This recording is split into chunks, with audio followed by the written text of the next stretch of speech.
Hi friends, నేను మీ రాఘవాని. ఈరోజు precast wall back side అయితే వెంచర్ అయితే ఎక్స్టెండ్ చేశారు. సో మనం ఈ ప్రీకాస్ట్ వాల్ ఇది అడ్డుగా ఉంటే దీనిని మన జేసీబీ పెట్టి తీయడం అయితే జరుగుతుంది. సో ఈ కట్టిన ప్రీకాస్ట్ వాల్ని ఎలా తీస్తాం అనేది మీకు వీడియోలు చూస్తాను, చూడండి ఫ్రెండ్స్.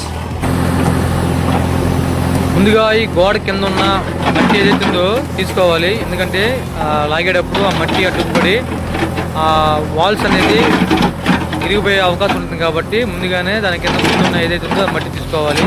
అండి ఒక పోస్ట్ అయితే ఆ తొండం పెట్టేసి బ్యాక్ సైడ్ నెట్టేస్తాం అలాగా. సో అప్పుడు అది కింద పడిపోయిన తర్వాత ఈ వాల్స్ అనేది సపరేట్గా ఉంటాయి.